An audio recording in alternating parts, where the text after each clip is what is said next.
क्या आपको पता है पिंडदान इतना जरूरी क्यों है, और अगर पिंडदान न किया जाए तो आपके साथ क्या हो सकता है? ये जानकर आपके होश उड़ जाएंगे।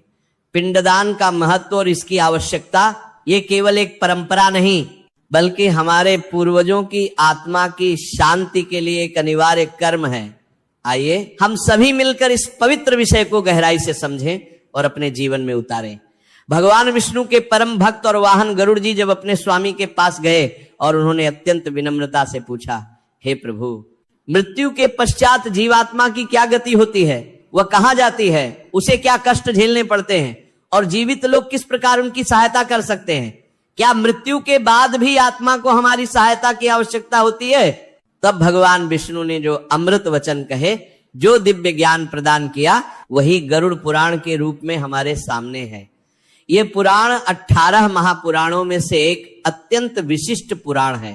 इसमें मृत्यु के बाद की यात्रा का सबसे विस्तृत और प्रामाणिक वर्णन मिलता है। इस पुराण में 19,000 श्लोक हैं जो जीवन, मृत्यु, परलोक, कर्मफल और मोक्ष के विषय में अद्भुत ज्ञान देते हैं। किंतु इसका सबसे महत्वपूर्ण भाग है प्रेत कल्प, जिसमें मृत्यु के बाद आत्मा की यात्रा का विस्तृत वर्णन है। इसी भाग में पिंडदान की महत्ता को समझाया गया है। जब कोई प्राणी इस संसार को छोड़ता है तो बहुत से लोग सोचते हैं कि सब कुछ समाप्त हो गया, किंतु यह सत्य नहीं है। गीता में भगवान श्री कृष्ण ने कहा है, न जायते म्रियते वा कदाचित, आत्मा न तो जन्म लेती है और न ही मरती है, वह अमर है, अविनाशी है। वह केवल एक शरीर से दूसरे शरीर में प्रवेश करती है और यह परिवर्तन की यात्रा अत्यंत कठिन और कष्टदायक होती है। आइए मैं आपको एक विस्तृत कथा सुनाता हूं जो इस विषय को स्पष्ट करेगी और आपके मन में पिंडदान के प्रति श्रद्धा जागृत करेगी। प्राचीन काल में जब त्रेता और द्वापर युग का संधिकाल था, जब धर्म और सत्य का शासन था, वीरपुर नामक एक अत्यंत समृद्ध और सुंदर नगर था। यह नगर पवित्र गंगा नदी के तट पर बसा हुआ था। नगर के चारों ओर हरे भरे वृक्ष थे। आम, जामुन और पीपल के विशाल वृक्ष थे जिनकी छाया में लोग विश्राम करते थे। यहाँ के भवन सोने, चांदी और बहुमूल्य रत्नों से सजे हुए थे। सड़कें चौड़ी, स्वच्छ और सुव्यवस्थित थीं। हर गली में धर्मशालाएं थीं जहां यात्री विश्राम करते थे। बाजार में हर प्रकार का अनाज, वस्त्र, आभूषण और दैनिक उपयोग की सामग्री उपलब्ध थी। व्यापारी ईमानदार थे और ठगी या धोखाधड़ी का कोई स्थान नहीं था। नगर में सैकड़ों मंदिर थे। भगवान विष्णु, शिव और देवी के भव्य मंदिर थे जिनकी घंटियां प्रातः काल से सायंकाल तक बजती रहती थी। भजन कीर्तन का वातावरण सदैव बना रहता था। ब्राह्मण नियमित रूप से वेद पाठ करते थे। यज्ञशालाओं में हवन होते रहते थे।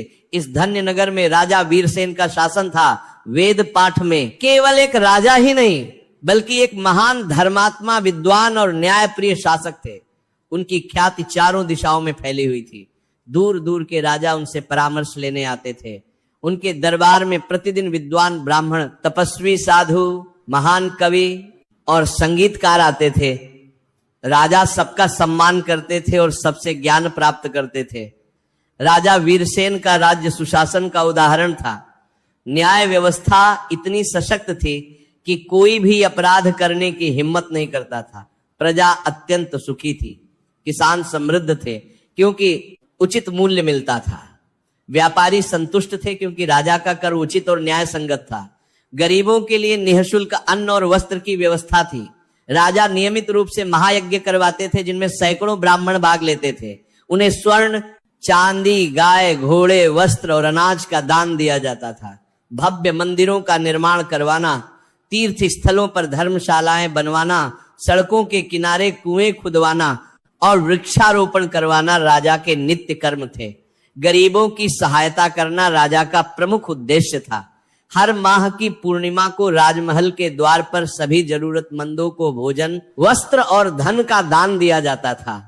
अनाथों के लिए एक विशाल आश्रम था जहां उनका पालन पोषण और शिक्षा की व्यवस्था थी।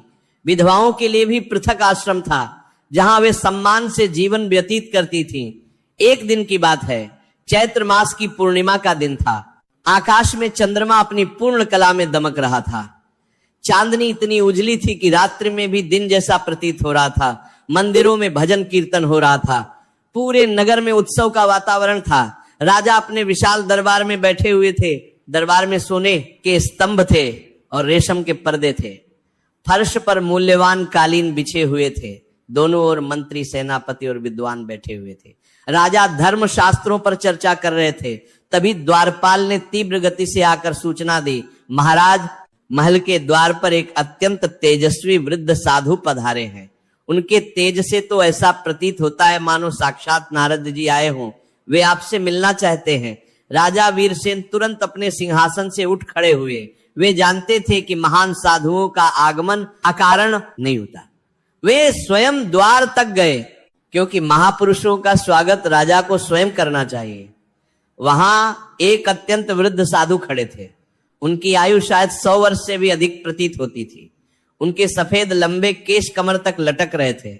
लंबी दाढ़ी भी श्वेत थी। उनकी आंखों में एक अद्भुत दिव्य तेज था। ऐसा लगता था मानो वे सीधे किसी के हृदय में झांक सकते हैं। उन्होंने गैरिक वस्त्र धारण किए हुए थे।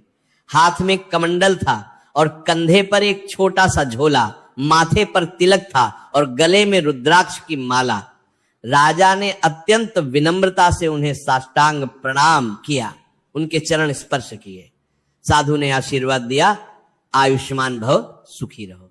राजा ने साधु का हाथ पकड़कर उन्हें अत्यंत सम्मान से दरबार में ले गए। सभी मंत्री और विद्वान भी खड़े होकर साधु को प्रणाम किया। राजा ने अपना सिंहासन साधु का प्रणाम किया, को अर्पित किया। साधु पहले तो मना करने लगे, किंतु राजा के आग्रह पर वे बैठ गए। राजा ने स्वयं साधु के चरण धोए, चंदन का लेप लगाया, उन्हें फल और मिष्ठान्न अर्पित किए, शुद्ध जल का पात्र दिया, धूप दीप से आरती की। साधु का नाम था योगेश्वर दास। वे हिमालय की गुफाओं में 70 वर्षों से तपस्या कर रहे थे। उन्हें त्रिकाल ज्ञान की सिद्धि प्राप्त थी।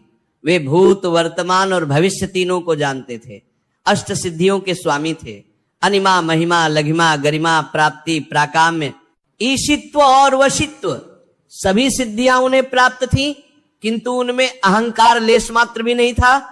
साधु ने राजा को आशीर्वाद देते हुए कहा, राजन, तुम्हारा जीवन धर्मपूर्ण है। तुम प्रजा का पालन पिता की तरह करते हो, दान पुण्य करते हो, यज्ञ करवाते हो, गरीबों की सहायता करते हो, मंदिरों का निर्माण करवाते हो। यह सब अत्यंत प्रशंसनीय है और तुम्हें इसका महान फल मिलेगा। किंतु मैं तुमसे महत्वपूर्ण प्रश्न पूछना चाहता हूं। राजा ने हाथ जोड़कर कहा, महाराज आप पूछिए, मैं आपका दास हूं। साधु ने गंभीर होकर पूछा, राजन, क्या तुम जानते हो कि मृत्यु के पश्चात मनुष्य की आत्मा की क्या गति होती है? वह कहां जाती है? उसे क्या क्या कष्ट सहने पड़ते हैं? और सबसे महत्वपूर्ण, जीवित लोग किस प्रकार मृत आत्मा की सहायता कर सकते हैं? राजा ने विनम्रता से कहा, महाराज, मैं तो केवल इतना जानता हूं कि जो धर्म के मार्ग पर चलता है, सत्य बोलता है, दान करता है, उसे स्वर्ग की प्राप्ति होती है।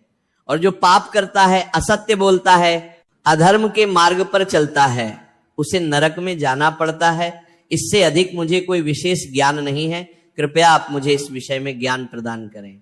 साधु योगेश्वर दास गंभीर होकर बोले, राजन, तुमने जो कहा वह अधूरा सत्य है।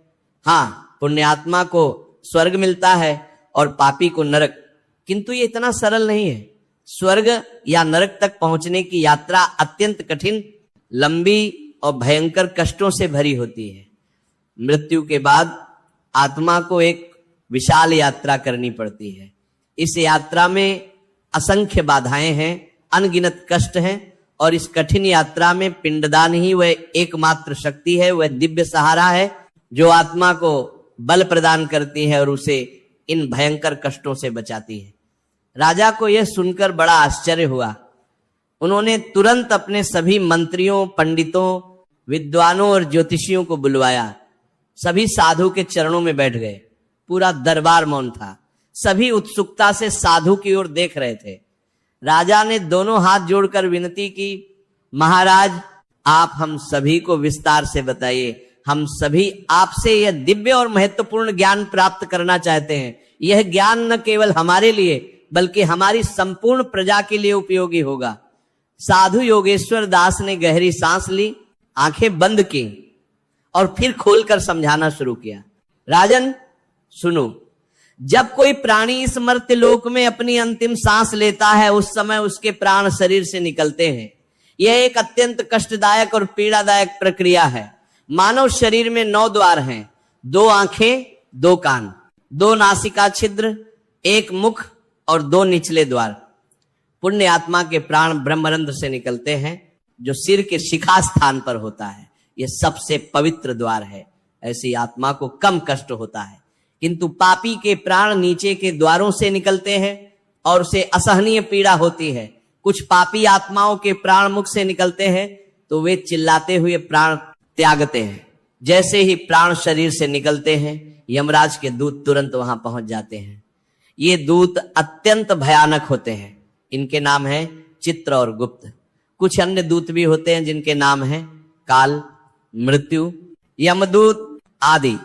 उनका शरीर काला है जैसे जला हुआ कोयला, आंखें लाल हैं जैसे अंगारे, दांत बाहर निकले हुए हैं, जीभ लंबी है, हाथों में पाश और दंड होते हैं, केश बिखरे हुए हैं। उनको देखकर ही भय लगता है। ये दूत आत्मा को पाश से बांधते हैं, जैसे कोई अपराधी को रस्सी से बांधता है वैसे ही। फिर वे उसे घसीटते हुए ले जाते हैं। आत्मा चिल्लाती है, रोती है, गिड़गिड़ाती है, किंतु कोई उसकी सुनता नहीं। उसके परिवार वाले उसे देख नहीं सकते। वो अकेली है, असहाय है। किंतु राजन, ये आत्मा तुरंत यमलोक नहीं पहुंच जाती। यह एक सूक्ष्म शरीर धारण करती है, जिसे प्रेत शरीर कहते हैं। गरुड़ पुराण में इसे यातना शरीर भी कहा गया है। यह शरीर अंगुष्ठ मात्र का होता है, यानी केवल अंगूठे के आकार का। किंतु इस छोटे से शरीर में भी आत्मा को सभी प्रकार की अनुभूतियां होती हैं। भूख लगती है, ऐसी भूख जो असहनीय हो। प्यास लगती है, ऐसी प्यास जो कभी बुझती नहीं। दर्द होता है, ऐसा दर्द जिसकी कोई दवा नहीं। गर्मी सर्दी का अनुभव होता है। सभी इंद्रियां सक्रिय रहती हैं। और सबसे बड़ा कष्ट, आत्मा सब कुछ देख सकती है किंतु कुछ कर नहीं सकती। वह अपने परिजनों को रोते हुए देखती है किंतु उन्हें सांत्वना नहीं दे सकती। वह कहना चाहती है कि मैं यहां हूं, किंतु आवाज नहीं निकलती। प्रथम दिन से लेकर 10वें दिन तक ये आत्मा अपने घर के आसपास ही रहती है। वह अपने शरीर को देखती है। वह देखती है कि लोग उसके शरीर को स्नान करा रहे हैं, नए वस्त्र पहना रहे हैं। वह देखती है कि उसके प्रियजन कैसे रो रहे हैं। पत्नी छाती पीट रही है, बच्चे बिलख रहे हैं, मां बेहोश हो गई है, पिता मौन खड़े हैं। फिर वह देखती है कि उसके शरीर को शमशान ले जाया जा रहा है, अग्नि को समर्पित किया जा रहा है। यह सब देखकर आत्मा को अत्यंत कष्ट होता है। वह चाहती है कि यह सब रुक जाए, किंतु ऐसा नहीं हो सकता। राजा ने आंखों में आंसू भरकर पूछा, महाराज, तो क्या इन 10 दिनों में आत्मा भूखी प्यासी रहती है? साधु ने कहा, हाँ राजन, इन 10 दिनों में आत्मा को भयंकर भूख और प्यास सताती है। स्थूल भोजन तो वे खा नहीं सकती। और यहीं पर इसी समय पिंडदान का सबसे महत्वपूर्ण कार्य आता है। जब पुत्र या परिवार के सदस्य श्रद्धा पूर्वक विधि विधान से मंत्रों के साथ पिंडदान करते हैं, तो वह पिंड सूक्ष्म रूप में आत्मा तक पहुंचता है। यह एक दिव्य प्रक्रिया है जिसे समझना कठिन है, किंतु यह सत्य है। प्रथम दिन का पिंड आत्मा के सिर का निर्माण करता है। द्वितीय दिन का पिंड गर्दन और कंधों का निर्माण करता है। तृतीय दिन का पिंड हृदय और छाती का। चतुर्थ दिन का पिंड पीठ और रीढ़ की हड्डी का। पंचम दिन का पिंड नाभि और पेट का। षष्ठ दिन का पिंड कमर और नितंबों का। सप्तम दिन का पिंड जांघों का। अष्टम दिन का पिंड घुटनों और पिंडलियों का। नवम दिन का पिंड पैरों और अंगुलियों का। और 10वें दिन का पिंड समस्त इंद्रियों, आंख, कान, नाक, जीभ, त्वचा का निर्माण करता है। इस प्रकार 10 दिनों में पिंडदान से एक पूर्ण यात्रा योग्य शरीर बनता है। यदि पिंडदान न किया जाए तो आत्मा अधूरे और कमजोर शरीर के साथ यात्रा करती है। ऐसी आत्मा को 1000 गुना अधिक कष्ट होता है। साधु ने आगे समझाया, राजन, अब मैं तुम्हें उस भयंकर यात्रा के बारे में बताता हूं जो 11वें दिन से प्रारंभ होती है। 11वें दिन आत्मा की वास्तविक यात्रा आरंभ होती है। यह यात्रा यमलोक तक की है। यमलोक पृथ्वी से अत्यंत दूर है। मानव गणना के अनुसार यह लाखों योजन दूर है। इस यात्रा में आत्मा को 16 नगरों से होकर गुजरना पड़ता है। प्रत्येक नगर में एक विशेष प्रकार का कष्ट और यातना है। प्रथम नगर का नाम है सौम्य नगर। यह नगर अपेक्षाकृत सुंदर है। यहां सुनहरे भवन हैं और सुगंधित वायु बहती है, किंतु यहां भी कष्ट है। यहां महान चित्रगुप्त जी का निवास है। वे भगवान यमराज के महालेखापाल हैं। उनके पास एक विशाल पुस्तक है जिसे आगम कहते हैं। इस पुस्तक में प्रत्येक प्राणी के जीवन का संपूर्ण लेखा जोखा है। जन्म से लेकर मृत्यु तक का हर कर्म लिखा है। जब आत्मा यहां पहुंचती है तो चित्रगुप्त जी उस पुस्तक को खोलते हैं। एक एक पाप गिनाया जाता है, एक एक पुण्य गिनाया जाता है। किसी को दिया गया दान याद आता है तो किसी से किया गया अपमान भी। यहां आत्मा को अपने संपूर्ण जीवन का सामना करना पड़ता है। यह अत्यंत कठिन होता है। द्वितीय नगर का नाम है सौरीपुर। यह भयंकर तपती हुई नगरी है। यहां ऐसा सूर्य चमकता है जो हमारे सूर्य से 1000 गुना अधिक तीव्र और उष्ण है। धरती पर पैर रखते ही जल जाते हैं। वायु इतनी गर्म है कि सांस लेना कठिन हो जाता है। चारों ओर केवल आग ही आग दिखाई देती है। यहां केवल वही आत्मा बच सकती है जिसे पिंडदान का बल प्राप्त है। पिंडदान के तिल से जो जल बनता है वह इस तपिश में शीतलता प्रदान करता है। तृतीय नगर है नगाधवा। यहां विषैले सर्पों की असंख्य प्रजातियां हैं। काले नाग, सफेद नाग, पीले नाग, हरे नाग, कोबरा, करैत, वाइपर, छोटे बड़े सभी प्रकार के सर्प, लाखों करोड़ों सर्प हैं जो आत्मा को चारों ओर से घेर लेते हैं। वे डसते हैं। हर डंक के साथ भयंकर पीड़ा होती है, विष फैलता है, किंतु मृत्यु नहीं होती, क्योंकि ये तो पहले ही मृत शरीर है। ये कष्ट निरंतर चलता रहता है। चतुर्थ नगर है गंधर्वपुरी। यह नगर भ्रम और माया का साम्राज्य है। यहां आत्मा को ऐसे दृश्य दिखाई देते हैं जो वास्तविक नहीं होते। उसे लगता है कि वो अपने घर पहुंच गई है, वो अपने प्रियजनों को देखती है, किंतु जैसे ही वो आगे बढ़ती है सब कुछ गायब हो जाता है। ये मानसिक यातना अत्यंत कष्टदायक है। आत्मा बार बार धोखा खाती है। पंचम नगर है शैलागम। यहां विशाल पर्वत हैं जो पल पल पर गिरते रहते हैं। आत्मा इन भारी भरकम पर्वतों के नीचे कुचली जाती है। हड्डियां चूर चूर हो जाती हैं, किंतु फिर से जुड़ जाती हैं, और यह प्रक्रिया बार बार दोहराई जाती है। षष्ठ नगर है क्रौंचपुर। यहां हिंसक पक्षियों का राज्य है। इनकी चोंचें लोहे की हैं और पंजे तलवार की तरह धारदार। ये पक्षी आत्मा पर झपट्टा मारते हैं, चोंच से नोचते हैं, मांस खाते हैं। ये कष्ट देखने में भी भयानक है। सप्तम नगर है क्रूरपुर। यहाँ दुष्ट दानव और राक्षस रहते हैं। ये अत्यंत क्रूर हैं। आत्माओं को प्रताड़ित करना इनका काम है। वे आत्माओं को लोहे की जंजीरों में बांधते हैं, कोड़े मारते हैं, गर्म लोहे की सलाखों से दागते हैं, हर प्रकार की यातना देते हैं। अष्टम नगर है विचित्र भवन। यहां ऐसे विचित्र और भयानक दृश्य दिखाई देते हैं जो मन को विचलित कर देते हैं। राक्षस, पिशाच, भूत, प्रेत सभी यहां हैं। वे भयंकर शोर मचाते हैं। नवम नगर है बहवापद। यहां असंख्य बाधाएं और समस्याएं हैं। हर कदम पर एक नई चुनौती। कहीं गड्ढा है तो कहीं कांटे, कहीं आग है तो कहीं जल। आगे बढ़ना अत्यंत कठिन है। दशम नगर है दुखद नगर। यहां आत्मा को अपने जीवन के सभी पापों का फल भोगना पड़ता है। जिसने झूठ बोला है उसकी जीभ काटी जाती है। जिसने चोरी की है उसके हाथ काटे जाते हैं। जिसने व्यभिचार किया है उसे विशेष यातना दी जाती है। एकादश नगर है नानाक्रंदपुर, रोने चिल्लाने की नगरी।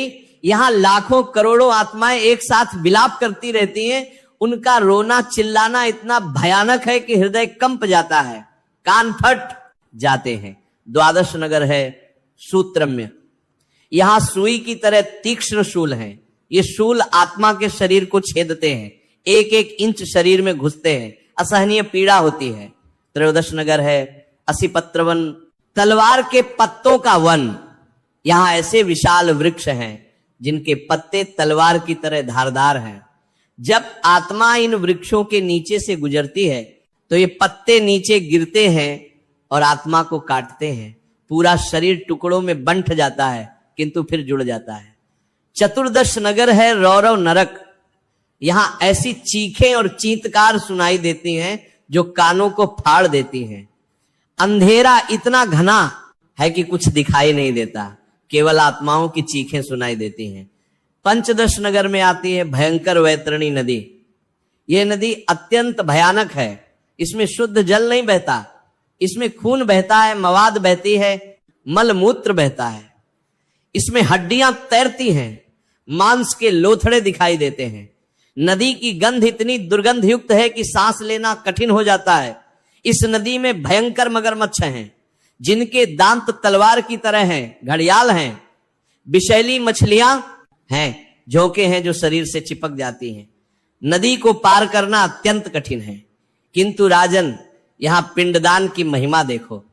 जिस आत्मा को पिंडदान का बल प्राप्त होता है उसके लिए यह नदी स्वच्छ जल की तरह हो जाती है। पिंडदान के तिल इस नदी में सीढ़ियां बन जाते हैं, चावल नौका बन जाते हैं और आत्मा सुगमता से पार हो जाती है। और अंततः षोडश नगर है यम नगर, यमराज की नगरी। यहां स्वयंता याप नगर, धर्मराज यमराज विराजमान है। यहां आत्मा का अंतिम न्याय होता है। चित्रगुप्त जी का पूरा हिसाब प्रस्तुत किया जाता है। यमराज निर्णय करते हैं कि आत्मा को स्वर्ग भेजा जाए या नरक। राजा वीरसेन और सभी उपस्थित लोगों के रोंगटे खड़े हो गए थे। पूरे दरबार में सन्नाटा था। सभी साधु के वचनों को ध्यान से सुन रहे थे।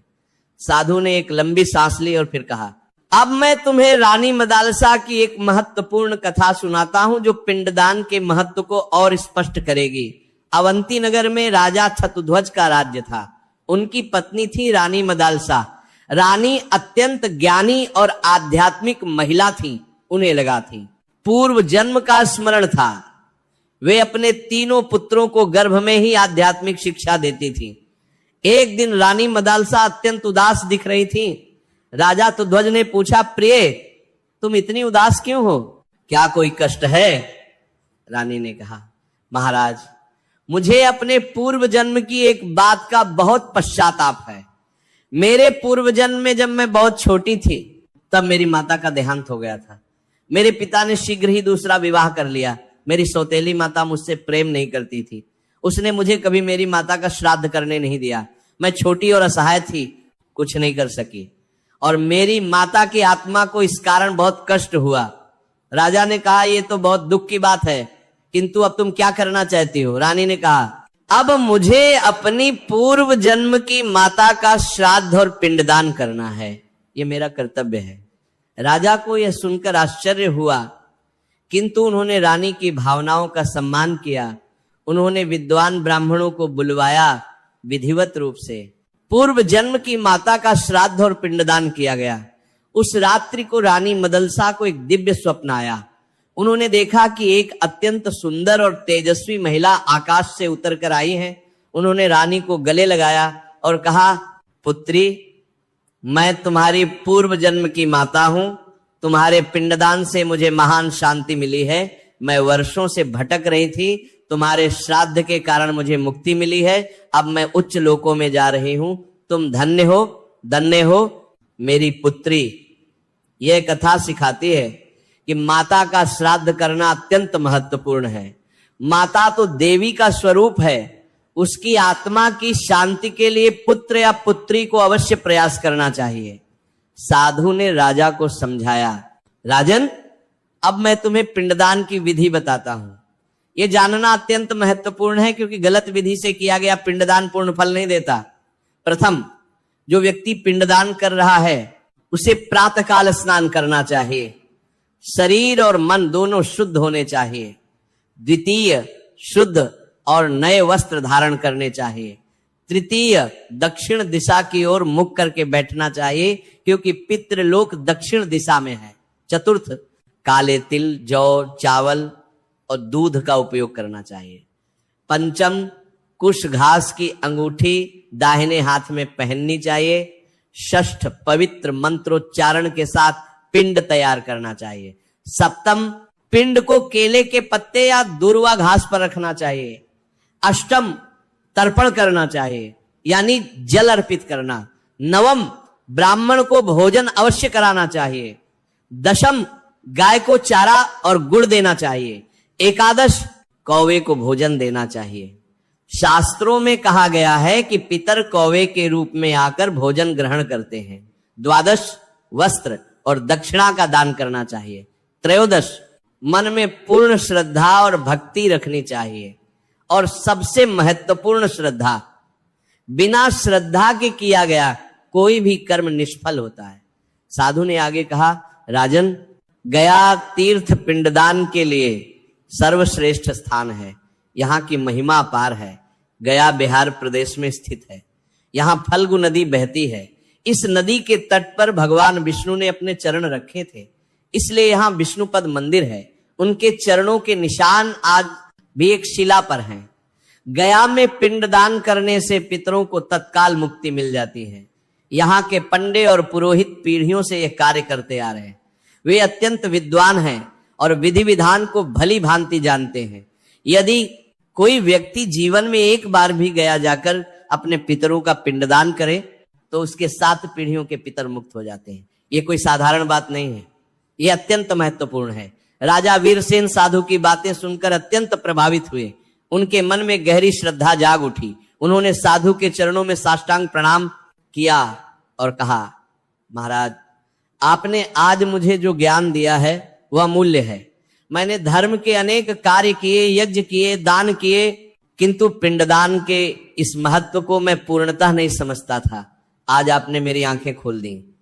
मैं आज यहाँ सबके सामने प्रतिज्ञा करता हूं कि मैं प्रतिवर्ष अपने पितरों का श्राद्ध करूंगा। प्रत्येक श्राद्ध पक्ष में विधिवत पिंडदान करूंगा और अगले वर्ष में स्वयं गया जाऊंगा और वहां अपने सभी पूर्वजों का पिंडदान करूंगा। इतना ही नहीं, मैं अपनी राजधानी में एक विशाल श्राद्ध भवन का निर्माण करवाऊंगा। वहां गरीब लोग निःशुल्क आकर अपने पितरों का श्राद्ध कर सकेंगे। मैं विद्वान ब्राह्मणों की नियुक्ति करूंगा जो उन्हें उचित विधि विधान सिखाएंगे। मैं अपनी संपूर्ण लक्षित बरिबात व रेषित करूंगा। प्रजा को पिंडदान के महत्व के बारे में शिक्षित करूंगा। नगर नगर, गांव गांव में प्रचारक भेजूंगा जो लोगों को समझाएंगे कि पितृचरण से मुक्त होना कितना आवश्यक है। साधु योगेश्वर दास ने राजा को आशीर्वाद दिया। उन्होंने अपना दाहिना हाथ राजा के सिर पर रखा और कहा, राजन, तुम्हारा यह संकल्प अत्यंत प्रशंसनीय और पुण्यकारी है। इससे तुम्हारे पितर अत्यंत प्रसन्न होंगे। तुम्हारा राज्य सदैव सुखी और समृद्ध रहेगा। तुम्हारी संतान धन्य होगी। तुम्हारा नाम युगों युगों तक अमर रहेगा। यह कथा हमें गहरी शिक्षा देती है। पिंडदान केवल एक धार्मिक परंपरा या रस्म नहीं है। यह हमारे पूर्वजों के प्रति हमारी श्रद्धा, कृतज्ञता और प्रेम का प्रतीक है। गरुड़ पुराण में भगवान विष्णु ने स्पष्ट रूप से कहा है कि मृत्यु के बाद आत्मा एक अत्यंत कठिन और कष्टदायक यात्रा करती है। इस यात्रा में अनगिनत बाधाएं हैं और पिंडदान ही वह दिव्य साधन है जो आत्मा को बल देता है, उसे कष्टों से बचाता है, उसकी भूख प्यास मिटाता है। हम सभी को अपने माता पिता और पूर्वजों का नियमित श्राद्ध करना चाहिए। यह केवल मृतकों के लिए नहीं बल्कि हमारे अपने कल्याण के लिए भी आवश्यक है। जो व्यक्ति अपने पितरों का श्राद्ध करता है, पिंडदान करता है, उसके घर में सुख शांति रहती है, धन धान्य की वृद्धि होती है, संतान स्वस्थ और उन्नतिशील होती है, सभी मनोरथ पूर्ण होते हैं। श्राद्ध पक्ष में विशेष रूप से पिंडदान अवश्य करना चाहिए। यदि संभव हो तो जीवन में एक बार गया जाकर पिंडदान अवश्य करना चाहिए।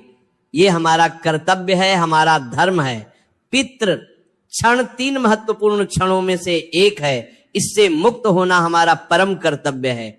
जो इस क्षण को चुकाने का प्रयास करता है वही सच्चा सुखी और संतुष्ट होता है। आइए हम सभी आज संकल्प लें कि हम अपने पूर्वजों का सम्मान करेंगे, उनका नियमित श्राद्ध करेंगे, पिंडदान करेंगे और उनकी आत्मा की शांति के लिए सदैव प्रार्थना करते रहेंगे। साधु योगेश्वर दास ने अपनी वाणी को और गंभीर बनाते हुए कहा, राजन, अब मैं तुम्हें उन भयंकर परिणामों के बारे में बताता हूं जो पिंडदान न करने से होते हैं। एक धनी व्यापारी की कथा है। उसका नाम था धनपाल। वो अत्यंत धनी था। उसके पास सोने चांदी के भंडार थे, अनगिनत गायें थी, विशाल हवेली थी, किंतु वह अत्यंत कंजूस भी था। धन जोड़ना ही उसका एकमात्र उद्देश्य था। जब उसके पिता की मृत्यु हुई तो उसने सोचा कि श्राद्ध और पिंडदान में तो केवल धन का अपव्यय होगा, ब्राह्मणों को खिलाने में, दान करने में क्या लाभ। उसने बहुत ही साधारण तरीके से अंतिम संस्कार किया और श्राद्ध पिंडदान को टाल दिया। प्रारंभ में तो सब ठीक चलता रहा, किंतु धीरे धीरे विचित्र घटनाएं होने लगी। उसका व्यापार डूबने लगा, जहाज समुद्र में डूब गए, व्यापारिक यात्राओं में लुटेरों ने लूट लिया। जो धन उसने कमाया था वह तेजी से घटने लगा। उसकी पत्नी बीमार रहने लगी, संतानें भी रोगग्रस्त हो गईं, घर में कलह होने लगा, सुख शांति गायब हो गई। रात को विचित्र आवाजें आती थीं, अजीब सपने आते थे। एक रात्रि को उसे स्वप्न में अपने पिता दिखाई दिए। वे अत्यंत दुखी और कमजोर दिख रहे थे, फटे पुराने वस्त्र थे। उन्होंने कहा, पुत्र, तूने मेरा श्राद्ध नहीं किया, मेरा पिंडदान नहीं किया, मैं भूखा प्यासा भटक रहा हूं, मुझे भयंकर कष्ट हो रहा है, तू मेरी सहायता नहीं कर रहा, इसलिए मैंने तुझे श्राप दिया है। जब तक तू मेरा श्राद्ध नहीं करेगा तब तक तेरे घर में सुख नहीं आएगा। धनपाल घबराकर उठ बैठा। उसे अपनी गलती का एहसास हुआ। अगले दिन उसने एक विद्वान ब्राह्मण को बुलाया और सारी बात बताई। ब्राह्मण ने कहा, तुमने महापाप किया है, तुम्हें तुरंत अपने पिता का श्राद्ध करना चाहिए, गया जाकर पिंडदान करना चाहिए। धनपाल ने वैसा ही किया। उसने विधिवत श्राद्ध किया, गया और फल्गु नदी के तट पर पिंडदान किया, ब्राह्मणों को भोजन कराया, गरीबों को दान दिया। धीरे धीरे उसके सभी कष्ट दूर होने लगे, व्यापार फिर से फलने फूलने लगा, परिवार में सुख शांति लौट आई, संतान स्वस्थ हो गई। उसने अनुभव किया कि पिंडदान की शक्ति कितनी महान है। साधु ने आगे ने कहा, राजन, श्राद्ध पक्ष की अमावस्या को महालय अमावस्या या सर्वपितृ अमावस्या कहते हैं। यह अत्यंत महत्वपूर्ण दिन है। इस दिन सभी पितृ पृथ्वी पर आते हैं, चाहे उनकी मृत्यु किसी भी तिथि को हुई हो। वे सभी इस दिन अपने वंशजों से श्राद्ध की आशा करते हैं। जिन लोगों को अपने पितरों की मृत्यु तिथि याद नहीं है, वे इस दिन श्राद्ध कर सकते हैं। इस दिन तर्पण अवश्य करना चाहिए। नदी या तालाब के किनारे जाकर तिल और जल से तर्पण करना चाहिए, मंत्रोच्चारण करना चाहिए, ब्राह्मणों को भोजन कराना चाहिए, गाय को चारा देना चाहिए, गरीबों को दान देना चाहिए, पिंड अवश्य अर्पित करना चाहिए। गरुड़ पुराण में कहा गया है कि महालय अमावस्या के दिन यमराज स्वयं सभी पितरों को मुक्त कर देते हैं। इस दिन का श्राद्ध सभी श्राद्धों में सर्वश्रेष्ठ माना जाता है। इस दिन किया गया श्राद्ध 7 जन्मों के पितरों तक पहुंचता है। साधु ने समझाया, राजन, शास्त्रों में पुत्र को अत्यंत महत्वपूर्ण माना गया है। क्यों? क्योंकि पुत्र ही पिंडदान करता है, पुत्र ही पितरों का उद्धार करता है। पुत्र नामक नरक से त्रायते यानी बचाता है, इसीलिए उसे पुत्र कहते हैं। यह केवल एक शब्द नहीं बल्कि एक गहरा अर्थ है। पुत्र का कर्तव्य है कि वह अपने माता पिता और पूर्वजों का श्राद्ध करे, किंतु यदि किसी को पुत्र न हो तो पुत्री भी श्राद्ध कर सकती है, भाई कर सकता है, भतीजा कर सकता है, पौत्र कर सकता है। महत्वपूर्ण यह है कि श्राद्ध हो, और यदि कोई भी ना हो तो ब्राह्मण को दान देकर श्राद्ध करवाया जा सकता है, या किसी धर्मार्थ संस्था के माध्यम से श्राद्ध हो सकता है। कोई न कोई व्यवस्था अवश्य होनी चाहिए। साधु ने आगे कहा, राजन, केवल पिता और पुरुष पूर्वजों का ही नहीं बल्कि माता और स्त्री पूर्वजों का श्राद्ध भी अत्यंत महत्वपूर्ण है। माता तो सबसे पूज्य है। गरुड़ पुराण में कहा गया है, माता परम देवता। माता के श्राद्ध का फल तो और भी अधिक है। माता की आत्मा की शांति के लिए पुत्र को विशेष प्रयत्न करना चाहिए। माता के श्राद्ध में विशेष श्रद्धा होनी चाहिए। उसे याद करते हुए पिंड अर्पित करना चाहिए, उसके गुणों को स्मरण करना चाहिए, उसके त्याग को याद करना चाहिए। इसी प्रकार दादी, नानी और अन्य स्त्री पूर्वजों का भी श्राद्ध करना चाहिए। उन सबने भी परिवार के लिए बहुत कुछ किया है। साधु की बातें सुनने के बाद राजा वीरसेन ने तुरंत कार्य आरंभ कर दिया। उन्होंने अगले ही दिन से एक विशाल श्राद्ध भवन का निर्माण आरंभ करवाया। सैकड़ों कारीगर लगाए गए, भवन में पूजा के लिए अलग कमरे बनाए गए, ब्राह्मणों के रहने की व्यवस्था की गई, एक विशाल रसोई बनाई गई जहां श्राद्ध के भोजन की व्यवस्था हो सके। राजा ने 10 विद्वान ब्राह्मणों की नियुक्ति की जो लोगों को श्राद्ध की विधि सिखाते। उन्होंने घोषणा करवाई कि जो कोई भी गरीब व्यक्ति अपने पितरों का श्राद्ध करना चाहता है वह निःशुल्क इस भवन में आ सकता है। सभी सामग्री राजकोष से दी जाएगी। राजा ने स्वयं प्रतिवर्ष श्राद्ध पक्ष में अपने पितरों का विधिवत श्राद्ध करना आरंभ किया। वे गया की यात्रा पर गए और फल्गु नदी के तट पर अपने सभी पूर्वजों का पिंडदान किया। वहां उन्होंने एक धर्मशाला भी बनवाई जहां अन्य यात्री ठहर सके। राजा के इस कार्य से प्रेरित होकर सभी प्रजाजन भी नियमित रूप से अपने पितरों का श्राद्ध करने लगे। पूरे राज्य में पितृभक्ति का वातावरण बन गया और राज्य में सुख समृद्धि बढ़ती गई। साधु योगेश्वर दास कुछ दिन राजा के यहाँ रहे। उन्होंने राजा को और भी बहुत से आध्यात्मिक ज्ञान दिए। फिर विदा लेते समय उन्होंने कहा, राजन, तुमने जो संकल्प लिया है वह अत्यंत पुण्यकारी है। तुम्हारे इस कार्य से हजारों लाखों लोगों को लाभ होगा। तुम्हारे पितर अत्यंत प्रसन्न हैं, वे तुम्हें सदैव आशीर्वाद देते रहेंगे। स्मरण रखना, पिंडदान केवल एक परंपरा नहीं है, यह प्रेम का प्रतीक है, कृतज्ञता का प्रतीक है। जिन्होंने हमें जन्म दिया, पाला पोसा, शिक्षा दी, उनके प्रति यह हमारा क्षण है। इस क्षण को चुकाना हमारा कर्तव्य है। जो व्यक्ति पितृजन से मुक्त होता है वही सच्चा सुखी होता है। उसके सभी कार्य सफल होते हैं। देवता उसकी रक्षा करते हैं, पितर उसे आशीर्वाद देते हैं, उसका जीवन धन्य हो जाता है। इस प्रवचन को समाप्त करते हुए मैं आपको कुछ महत्वपूर्ण सूत्र देना चाहता हूं। प्रथम, मृत्यु के बाद 10 दिनों तक नियमित पिंडदान अवश्य करें। यह आत्मा के शरीर निर्माण के लिए आवश्यक है। द्वितीय, प्रतिवर्ष श्राद्ध पक्ष में अपने पितरों का श्राद्ध अवश्य करें, यह हमारा कर्तव्य है। तृतीय, महालय अमावस्या के दिन सामूहिक श्राद्ध अवश्य करें। चतुर्थ, यदि संभव हो तो जीवन में एक बार गया जाकर पिंडदान अवश्य करें। पंचम, श्राद्ध में सबसे महत्वपूर्ण है श्रद्धा, धन या सामग्री नहीं बल्कि मन की पवित्रता। षष्ठ, ब्राह्मणों को भोजन कराना, गरीबों को दान देना श्राद्ध का अभिन्न अंग है। सप्तम, केवल पिता ही नहीं, माता, दादा, दादी, नाना नानी सभी का श्राद्ध करें। अष्टम, पिंडदान को बोझ न समझें बल्कि सौभाग्य समझें। यही है गरुड़ पुराण से प्राप्त पिंडदान की महत्ता।